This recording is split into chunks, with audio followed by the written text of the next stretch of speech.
je me présente, donc Servane Didio. J'ai fondé Temps de Bonheur il y a à peu près 2 ans et demi.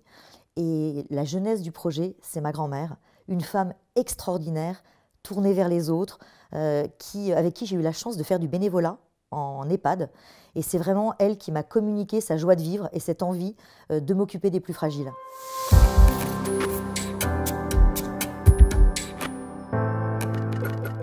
Le fil conducteur de mon parcours, c'est vraiment l'envie d'accompagner les plus fragiles. Et ça, vraiment, je le dois à ma grand-mère, cette femme exceptionnelle, tournée vers les autres, qui avait le sourire, toujours la joie de vivre. Et pourquoi Temps de Bonheur? En fait, le nom de mon entreprise n'est pas un hasard. Je souhaite vraiment proposer des activités de qualité aux personnes âgées. Et pour cela, j'ai passé un diplôme universitaire en gérontologie et également, je me suis formée aux maladies dégénératives telles que Alzheimer pour pouvoir vraiment accompagner toutes les personnes qui ont des différentes pathologies. C'est vrai que alors, je n'ai pas une approche et une démarche on va dire de soignant, mais vraiment, je viens passer un temps de bonheur, apporter de la joie aux personnes, au domicile des personnes et également en collectivité.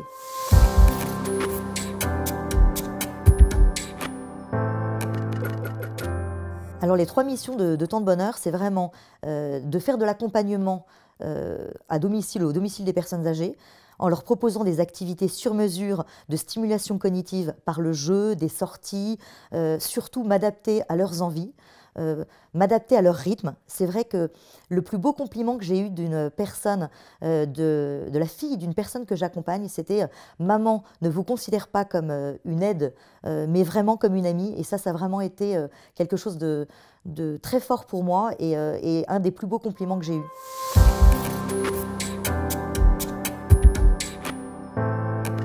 L'autre volet de Temps de Bonheur, c'est mes missions en collectivité, qui répondent vraiment à un besoin. Je me suis rendu compte, quand j'interviens en EHPAD et en résidence senior, que les personnes ont tendance, notamment les animatrices en place, à cloisonner les personnes en disant voilà, cette personne ne participera pas à telle activité parce qu'elle n'a pas les ressources pour. Et c'est vrai que pour moi, c'est vraiment une forme de maltraitance. Un jour, quand je suis intervenue dans un EHPAD, l'animatrice m'a dit, et ça m'a profondément choquée, et c'est pour moi vraiment un acte de maltraitance, de dire, écoutez, voilà, Servane, écoutez, celle-là, cette personne et cette personne, vous ne vous en occupez pas, c'est vraiment, elles sont grabataires, ça ne sert à rien. Et c'est vrai que c'est un point d'honneur pour moi de m'occuper de toutes ces personnes, quelle que soit leur pathologie.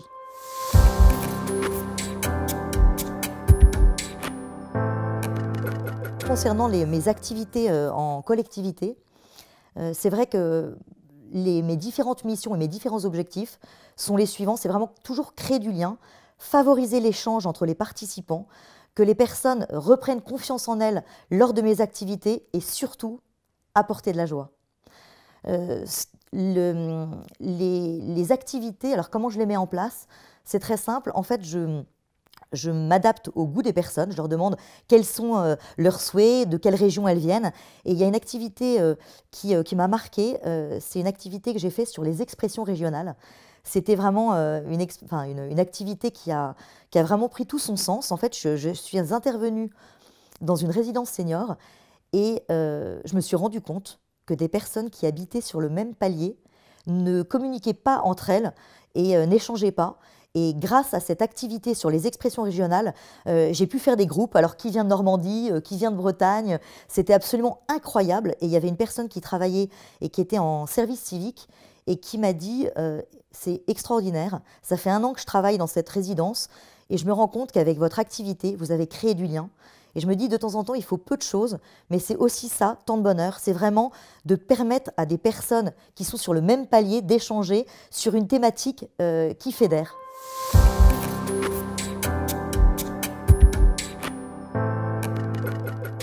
En fait, j'ai accompagné une personne qui était atteinte d'Alzheimer pendant 2 ans. Il y a vraiment une confiance qui s'est établie avec cette femme. Et malheureusement, elle a été atteinte d'un cancer du pancréas qui s'est transformé en cancer généralisé. Et d'une personne qui était relativement autonome, elle est devenue dépendante, alité.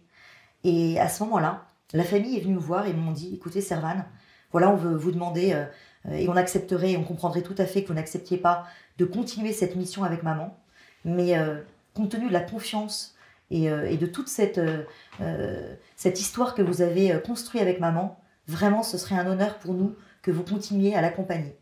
Ça a été un vrai challenge pour moi, parce que c'est vrai que l'accompagnement fin de vie, c'est vraiment autre chose. C'est vrai que d'être confronté à la souffrance d'une personne, ça peut être vraiment très impressionnant. Mais pour moi, il était hors de question d'abandonner cette femme avec qui j'avais établi des liens très forts. Ce qui s'est passé pendant cet accompagnement, c'est que donc j'ai accepté évidemment cette mission. À un moment donné, et c'est vraiment cette histoire que je veux raconter parce que c'est une histoire qui m'a bouleversée. Cette personne, j'ai osé lui demander, à un moment donné où elle était vraiment pas très bon état, et je me suis dit, il faut lui changer les idées. Je lui ai dit, écoutez, voilà, est-ce que vous accepteriez que je vous raconte un des plus grands fous rires que j'ai eu. J'ai eu peur à ce moment-là d'avoir, on va dire, d'être un peu déplacée par rapport à cette demande. Et elle m'a regardée avec un grand sourire, elle m'a dit, ce serait merveilleux, je vous écoute. Donc je lui ai raconté cette anecdote. Elle s'est mise à rire comme jamais. Et à ce moment-là, je lui ai dit, écoutez, voilà, est-ce que je peux me permettre de vous demander une autre faveur? Et bien évidemment, j'accepterai votre choix et votre réponse. Est-ce que vous aussi, vous accepteriez de me raconter une anecdote et un fou rire que vous avez eu? Elle m'a regardée, elle m'a dit avec plaisir, Servane. Et elle s'est mise à me raconter cette histoire et ce fou rire qu'elle avait eu avec sa sœur. Elle avait les larmes aux yeux. Elle m'a dit, Servane, je vous remercie de me faire passer ce temps de bonheur avec vous. Ça me fait vraiment beaucoup de bien. Et à ce moment-là, je me suis dit, mais vraiment, qu'à n'importe quel moment de la vie, et même dans la souffrance, au pied du lit, on a le droit et on a besoin tous d'avoir ces moments, ces temps de bonheur. Et je me suis dit, vraiment, la vie vaut vraiment d'être vécue jusqu'à son dernier souffle, et qu'il n'y a pas d'âge pour être heureux et vivre ces moments pleinement. Et à ce moment-là, à la fin de cette histoire, je lui ai demandé encore une fois une dernière faveur. Je lui ai dit, écoutez, voilà, votre histoire est bouleversante. Je suis tellement contente que ce moment vous plaît et vous fait du bien. Est-ce que je peux téléphoner à votre sœur, vous mettre sur haut-parleur, et comme ça, vous pourrez à nouveau vivre ce moment avec votre sœur? J'ai appelé sa sœur, j'ai mis sur haut-parleur, et à ce moment-là, elle a commencé à raconter ce fou rire qu'elles ont eu ensemble, à distance. J'ai vu cette complicité entre ces deux sœurs. Et au moment de raccrocher, elle m'a regardée avec les larmes aux yeux. C'était très émouvant. Elle m'a dit « Merci Servane. Non seulement vous m'avez fait passer un moment extraordinaire, mais je tiens à vous remercier pour les 2 ans d'accompagnement que j'ai eu avec vous, qui ont véritablement changé ma vie. » Et c'est à ce moment-là que je lui ai dit « Écoutez, je vous retourne le compliment. Vous m'avez énormément apporté. » Et c'est vrai que c'est une nouvelle mission que j'aimerais faire grâce à vous, de pouvoir accompagner des personnes comme vous qui peuvent effectivement être malades et leur dire qu'effectivement on a le droit et c'est nécessaire de pouvoir passer des moments de qualité, même quand on souffre et surtout quand on souffre.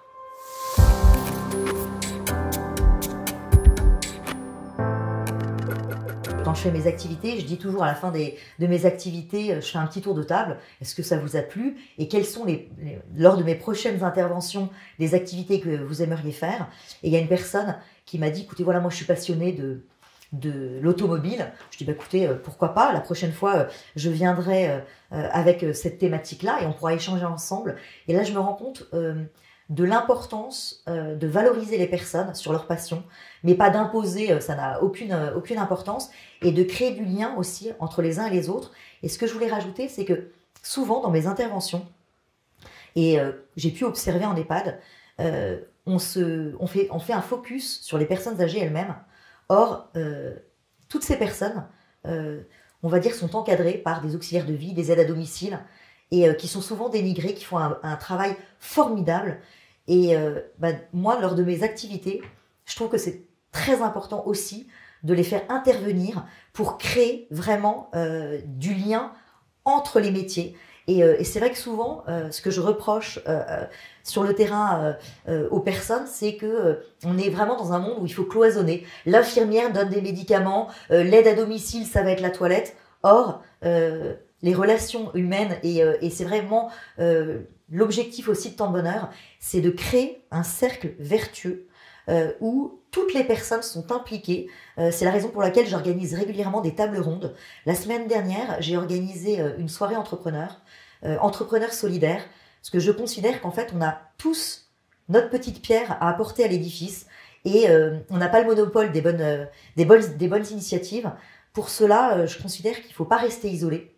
Et c'est vrai que quand on fait des accompagnements fin de vie, par exemple, on peut vivre des choses très lourdes. Et il est très important justement de s'appuyer sur des professionnels pour justement expliquer, raconter et témoigner de ce qu'on vit et s'apporter mutuellement notre expertise. Voilà, donc ça c'est vraiment des choses qui me tiennent à cœur, et vraiment la société du lien. J'ai lu donc un livre qui s'appelle La société du lien justement, et qui explique justement qu'il est important de valoriser tous les métiers et justement de communiquer, d'échanger. Et c'est ce que j'appelle du coup le cercle vertueux de Temps de Bonheur, et de rentrer vraiment dans cette spirale où on a tous une mission à jouer et qui est tout aussi importante, et qu'il n'y a pas plus de métier mieux que d'autres, mais que vraiment il faut travailler ensemble, en collaboration, pour justement ne pas rester isolé, aussi bien pour les personnes âgées que pour tout le corps médical, mais également mon rôle, en tout cas quand je fais de l'accompagnement à domicile, c'est également de créer du lien entre les familles, d'être un peu une coordinatrice des différents métiers, et également, on va dire, la personne de confiance sur laquelle va pouvoir s'appuyer la famille, qui peut être aussi dans des situations de détresse. Souvent, il y a des personnes qui me disent voilà, Servane, maman est en soins palliatifs. Qu'est-ce que vous en pensez? Est-ce que vous pensez qu'il est important qu'elle reste chez elle? Donc c'est vrai que de temps en temps, ils me demandent des choses assez délicates. Donc on échange, et je pense que c'est très important pour elle qu'elle ne se sente pas isolée, et qu'on échange justement sur les bonnes pratiques, et quand bien même je ne serai pas en mesure d'avoir les bonnes réponses, de les mettre justement en relation avec mon réseau de personnes compétentes pour justement les aiguiller à prendre la bonne décision concernant justement ces soins palliatifs.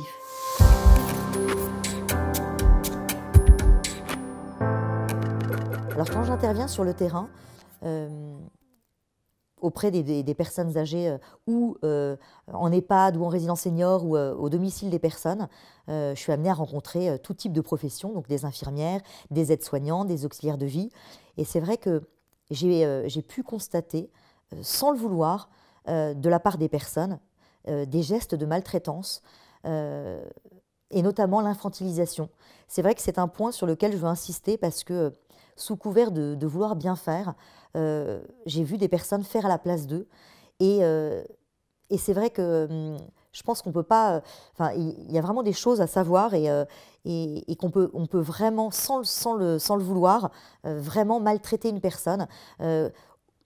J'ai d'autres exemples, par exemple une infirmière qui va arriver chez une personne, qui ne va pas lui adresser la parole, et qui va parler directement à sa famille, comme si c'était un meuble, et qu'elle n'avait pas son mot à dire, alors qu'elle a toute sa tête, et que voilà, et ça vraiment c'est des choses que j'ai observées souvent, et qui peuvent vraiment contribuer à renfermer une personne dans sa pathologie. Donc c'est vraiment très très important de ne jamais infantiliser. En tout cas, moi, c'est ce que j'essaye de faire au quotidien. Et c'est la raison aussi pour laquelle je suis en train de travailler sur une formation à la bienveillance et la bientraitance, pour un peu donner des codes sur les bonnes pratiques, sur les choses à éviter, et notamment cette infantilisation.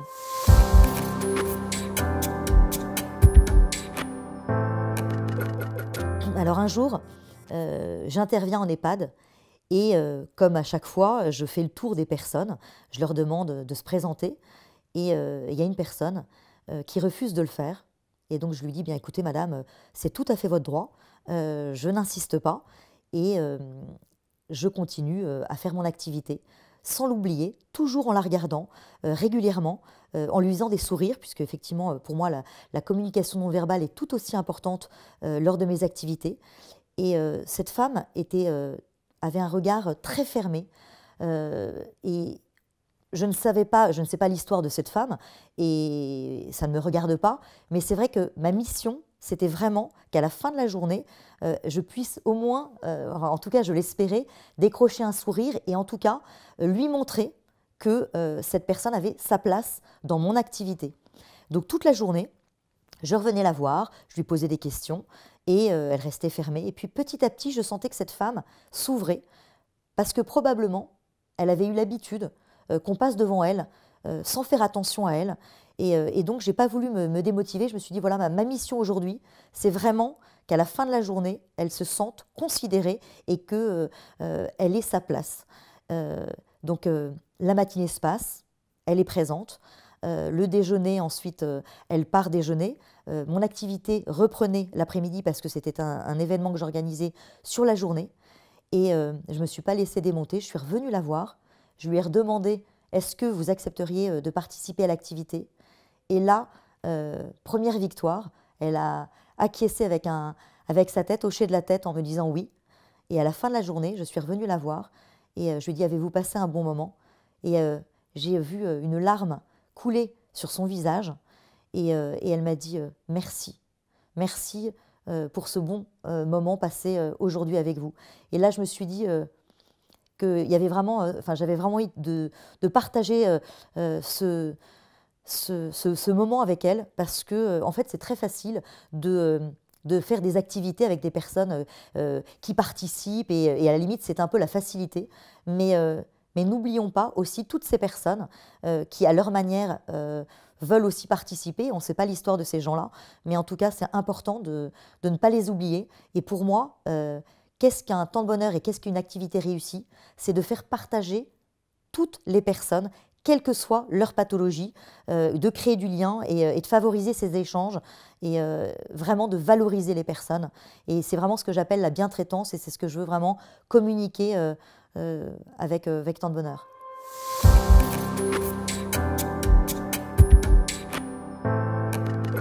Moi, je ne dénigre pas toutes les professions de personnes d'aide-soignantes et d'auxiliaires de vie qui sont au bout du rouleau, parce qu'en fait, elles sont sur un timing hyper serré, mais que du coup, elles ne peuvent pas avoir ces moments de qualité, parce que voilà, quand on a, on va dire 30 personnes, et on doit s'occuper de 30 personnes, et qu'on doit le faire en 1 heure, à un moment donné, comment veux-tu faire? C'est pas possible. Et là, je me dis, bah, en fait, moi, je viens en complément de tout ce processus, mais je me rends compte que c'est capital.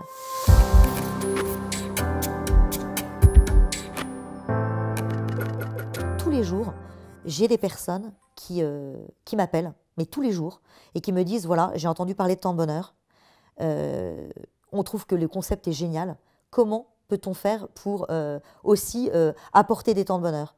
Alors déjà, je dirais que Temps de bonheur, ça va au-delà d'un simple job, c'est vraiment une vocation, c'est une mission, j'ai cette chance-là, c'est vrai que toute ma joie, en fait, je pars le matin, c'est de me dire, bon déjà j'ai le luxe d'aimer ce que je fais, donc ça c'est vraiment un vrai luxe, et de me dire, voilà, j'ouvre la porte d'une personne âgée qui est triste, qui est dépressive, parce qu'il y en a énormément, surtout avec la pandémie, et je referme la porte et je vois le sourire et je me dis, ça y est, ma mission est gagnée, j'ai apporté un temps de bonheur et elles me disent merci et je me nourris de ces sourires, c'est vraiment extraordinaire. Et ça, c'est vraiment, je me dis, voilà, qu'est-ce qu'une réussite? C'est un peu comme qu'est-ce qu'une activité réussie Temps de bonheur ou qu'est-ce qu'une mission? Bah, c'est tout simplement faire retrouver le sourire, la joie de vivre à ces personnes qui souffrent ou physiquement dans leur chair ou psychologiquement. Et la pandémie, et ça, c'est vrai que c'est un autre message que je veux faire passer, ça a été terrible. Parce qu'à tous les échelons, à tous les niveaux de la société, que ce soit des étudiants, que ce soit des personnes âgées, la famille, ma famille, des amis, j'ai senti des personnes qui n'avaient plus l'espérance. Et ça, c'est très triste. Et je me suis dit, bah voilà, ta mission, c'est d'aller plus largement. C'est pas d'apporter forcément que des temps de bonheur aux personnes âgées, mais c'est d'aller beaucoup plus loin en communiquant ta joie en leur disant oui, dans des temps compliqués, qui sont des temps anxiogènes, il y aura toujours des situations compliquées, on peut, et c'est indispensable, d'avoir toujours des projets, parce que finalement, sinon on tourne en rond, et de ne surtout pas rester isolé. Il y a énormément de personnes isolées. Un jour, lors d'une activité au Café Intergénérationnel chez Dadi, il y a une personne qui travaillait en télétravail depuis le début de la pandémie chez elle, qui n'était pas sortie de chez elle, et qui est venue dans ce café, et qui m'a dit: est-ce que je peux m'installer à côté de vous et écouter votre activité? Je dis: bien sûr, mon activité n'est pas réservée qu'à une poignée de personnes. Si vous voulez venir vous joindre à nous, avec plaisir. Et elle est venue se joindre à nous, et à la fin de cette activité, elle m'a dit: merci. Qu'est-ce que ça fait du bien de retrouver des temps d'échange. J'étais toute seule chez moi, et votre activité m'a redonné l'envie de sortir et de voir des gens. Et donc c'est aussi ça ma mission, c'est vraiment de créer du lien intergénérationnel, aussi bien avec des enfants, des étudiants, que des personnes jeunes pros ou professionnels qui sont chez elles et isolées.